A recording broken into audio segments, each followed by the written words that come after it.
Çok sevdiğim bacanağım Ali ile beraber. Şimdi tekrar sabah çayımızı semaverde kaynattık. Kahvaltımızı içeride yaptık. Gün yeter mi bilmiyorum. Ne dersin Ali? Bu kadar yoğun bir programa bugün yeteceğini düşünüyor musun? Semaverimizi dün yaktık ilk defa arkadaşlar. Dün gece.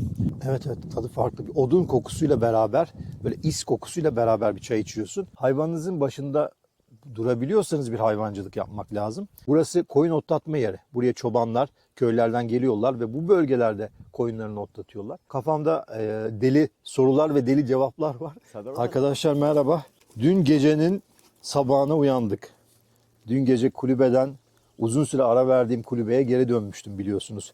Çok sevdiğim bacanağım Ali ile beraber. Şimdi tekrar sabah çayımızı semaverde kaynattık. Kahvaltımızı içeride yaptık. Şimdi çayımızı içeceğiz. Burada bir sucuk ekmeğimizi yine yiyeceğiz inşallah. İnşallah. Sonra günlük aktivitemize koyulacağız. Bugün oldukça yoğun bir aktivite bizi bekliyor. Gün yeter mi bilmiyorum. Ne dersin Ali? Bu kadar yoğun bir programa bugün yeteceğini düşünüyor musun? Vallahi Serdar abi bir an önce başlarsak çalışmayı bitiririz. Evet, biraz bana taş atıyor. Biraz benim tembel veya ne diyeyim çok aktif olmayan halime biraz daha kendimi hızlandırmam gerektiğini söylüyor. Anlamamış değilim. Anladım. Tamam, bir an önce başlıyoruz. Şu çayımı içeyim. Bir an önce başlamamız lazım. Ben sana taş atmıyorum. Tabiatta hazır beni yakalamışken uzun bir aradan sonra ilk defa bu şekilde çoluk çocuk var okula gittiğinden dolayı gelemiyoruz. Evet. Her zaman da boş vaktimiz olmuyor. Bilgilerimizden faydalan.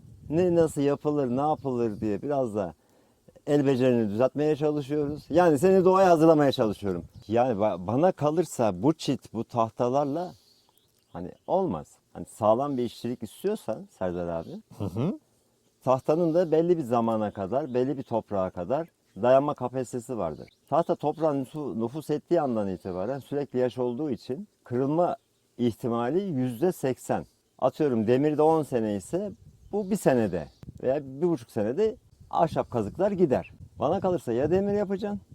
Evet, o başta o maliyet açısından girmemiştim o işe. Heh. Bu çok daha uygun Veya maliyetli oluyor. daha da maliyetli, daha da güzel bir şey yapmak istiyorsan taşa para vermiyorsun. Çimentoyla kumun karışımından taş duvar yapıyoruz. Niye taş duvar yapıyoruz? İlk önce bir el arabası almamız lazım. Tabii şehirden de çimentoyla kumu getirecek bir nakliyede, bir de onu karacak bir makine bulabilirsek inşaatçılardan, elektrikle çalışan. Etrafa bak, ne güzel taşlar var, beyaz. Görüyor Evet, musun? taş çok burada. Taş çok. Ya arkadaşlar o kadar çok taş var ki etrafımız taş. O tarafa doğru da dönersen millet kaldırmış kenara atmış. Kocaman tarlaların sınırlarına koymuşlar genelde ama tarlalarda ve etrafta da hala çok taş. Ya o Yani taşlarla taş konusunda sıkıntımız bu olmaz duvarların alayı belli bir seviyede, mesela 1,5 metreye kadar, 2 metreye kadar yaparsın. Onların arasına da demirleri oturtturursun, tellerini de üzerinden çekersin. Anladım. Çok daha sağlam olur. Ya çok daha sağlam olur, evladiyelik olur. Ama nedir ki? Biraz zahmet verici. Maliyet Zahmetli. açıdan nasıl? Maliyet için ne gerekir mesela maliyet Kum açıdan? çimento, Kum çimento. Anladım. çekiç, bir de çalışma gücümüz. Evet. Aslında çok maliyetli değil baktığınız zaman. Çalışma gücü Ya. açısından çok maliyet. Çok çalışma gücü açısından yoğun emek isteyen bir şey. Bunun farkındayım. Ama maliyet açısından baktığınız zaman kum çimento maliyeti dışında pek bir şey yok. Pek bir şey yok. Bizim için yok ama etrafımızda bu taşlardan olmasaydı maliyet 4 katına çıkardı. Tabii, ne kadar pahalı değil mi Bu taşlar? taşlar tabii pahalı. Tabii pahalı. Şimdi arkadaş, inanıyor musunuz? İnanabilir misiniz bilmiyorum. Şu etrafta gördüğünüz mesela bir yerden bütün etrafı döşeyecek kadar bir taş duvar çıkacak kadar taş çıkar değil mi? Taş duvar Fazlası çıkar. 20 tane yapacak kadar 1,5 metrelik bu şekilde alanı etrafı döneceğimiz kadar taş var etrafta. Evet, taş bitmiyor ya. Taş bitmiyor. Burasının güzel bir tarafı taşlık olması, her yerden taş çıkması. Burayı ilginç yapıcı bir özelliğe sahip. Buranın da böyle bir yapısı var, taş var. Toprak yumuşak ve yapışkan ama aynı zamanda da taş bol olan bir yer. Aynen. Çay var mı Ali? Var vereyim Serdar abi. Çay olmaz olur mu ya? Semaverimizi dün yaktık ilk defa arkadaşlar. Dün gece. Videodan görmüşsünüzdür, bir önce attığım videodan. Bugün ikinci defa. Semaver iyi geldi buraya değil mi Ali? Şimdi semaver tabii iyi geldi. Niye iyi geldi onu da söyleyeyim. Semaver demek çayın her zaman anında olabileceğine ve içtiğiniz çayın da dışarıdaki Nerede içerseniz için semaver haricinde Teşekkür bu tadı ulaşamıyorsun Serdar abi. Evet, evet, tadı farklı. Bir odun kokusuyla beraber, böyle is kokusuyla beraber bir çay içiyorsun. Nasıl Kömür. odun ekmeği yermiş gibi, değil mi gerçekten? Kömürlü odunlu semaverin şeyi bu. Özelliklerinden bir tanesi de bu. Çayı güzel yapmak, çayı güzelleştirmek, o is kokusunu da kendisine vermek. İyi ki almışız. Güzel. Şeyde de benim için sıkıntı oluyordu arkadaşlar. Ocaktan her seferinde dışarı çay taşımak. Dışarıda içmek istediğim zaman zaten çıkar çıkmaz soğuyordu. Evet. Yani ocaktan buraya gelmesi, içeriden buraya gelmesi. Buradan dışarıda yapıp hemen yanı başında oturup buradan canlı yayınları yapacağım Ali, biliyor musun? Çok güzel olur. Canlı yayınlara yeni başlıyorum. Her akşam 21 ile 24 arasında bu ateş çukurunun yanında ateşimi yakarak, semaverimi yakarak, iskemlelerime de oturarak canlı yayın açacağım arkadaşlar. Ali, sen de belki beraber de yaparız bir gün ya da bir dahaki sefer geldiğinde. Ama ilk defa yapacağım ve çok heyecanlıyım. Canlı yayınlar çok farklı oluyor çünkü. Bir de kafama takılan bir şey var. Onu ben sana senden önce söyleyeyim. Aklından geçenleri okuyorum zaten. Yeter ki arkadaşımız olsun, biraz tanıyalım. Ben de sana kritik bir tavsiye. Yukarıdaki güzel bir depom var, su depom. Ondan çay yapıp yemek yapayım demez. Niyesini de söyleyeyim. Tamam, belli bir şeyden sonra suyun kaynama esnasında mikropların yok olacağı söyleniyor ama içerideki depoda zamanla belli bir seneyi geçtikten sonra yosun birikintisi oluyor. Evet.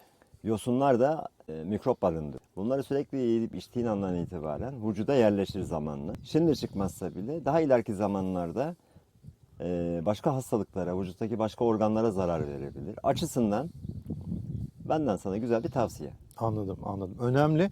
Yosun konusunda yine yorumlara yazan arkadaşlar vardı. İnanır mısın, hemen her konuda yorumlara yazan ve tavsiyelerde bulunan arkadaşlar var. Deponun dibinde biriken yosunu temizlemek konusunda alternatif metotlar, yöntemler öneren arkadaşlar var. Kimisi içine girip bir şekilde o yosunu temizleme, kimisi bir aparatla temizleme. Yani o yorumlara tekrar bakacağım. O yosunu da temizlememiz lazım. Bir şekilde evet, yemeklerde, çayda kullanmayalım. Ama o yosunu da bir ölçüde temizlemek lazım. Çünkü orayı çürütüyor, depoyu da çürütüyor aynı zamanda. Şimdi, o yosundan da kurtulmak Serdar lazım. abi bak, şöyle düşünelim. Şimdi bu yosunu ne yaparsan yap 6 ay içerisinde, 4 ay içerisinde oluşuyor. Evet. Hangi teknikle temizlersen temizle oluşuyor.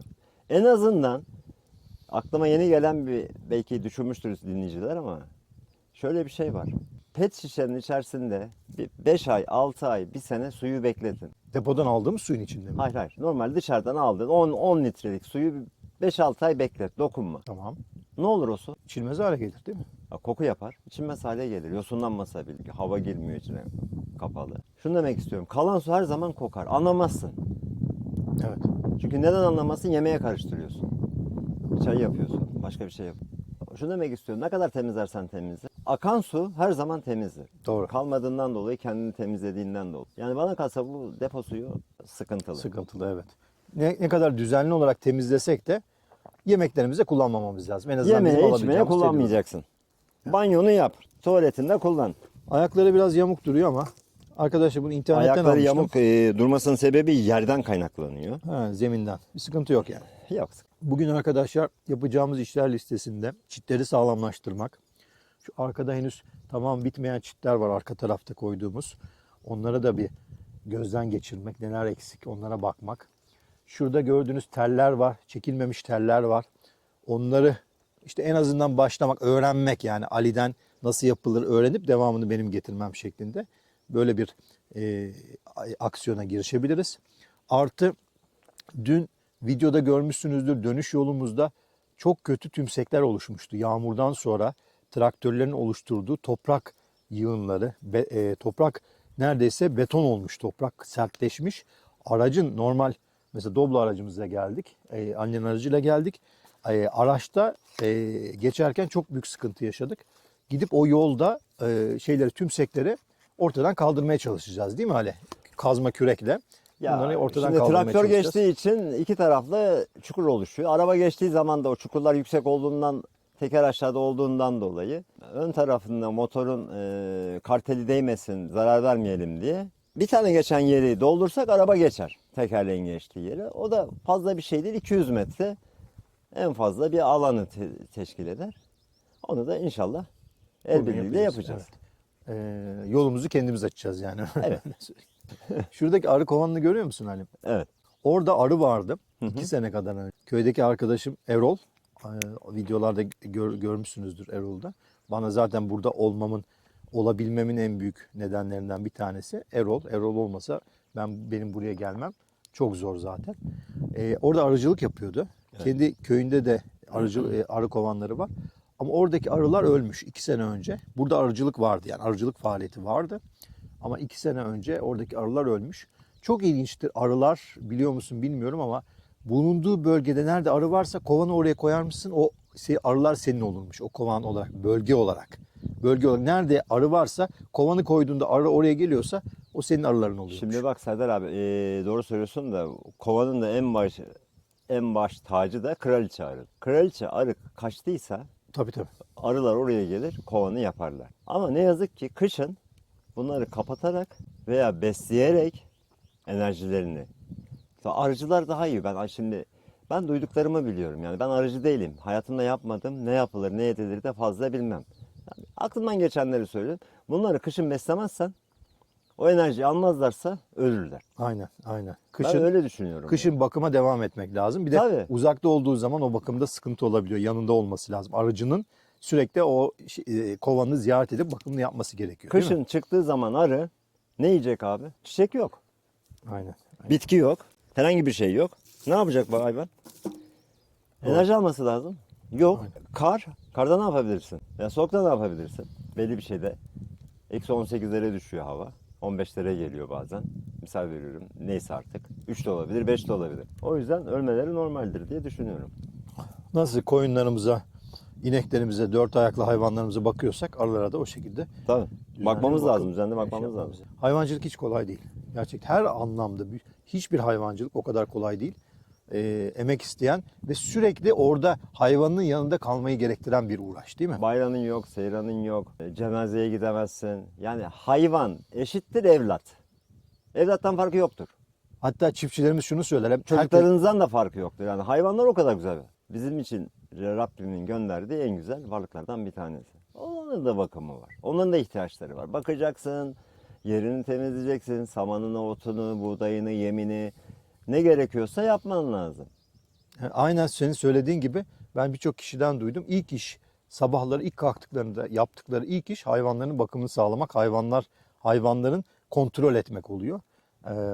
Gerçekten çok önemli ve ilk sırada yer alan bir aktivite oluyor çiftçilerimiz için. Yani Akşam da aynı. akşam da öyle tabii, sabah da öyle, akşam da Yatarken öyle. de aynı. Sürekli Onların bir- yerini ıslak tutmayacaksın, eziyet etmeyeceksin, temizleyeceksin.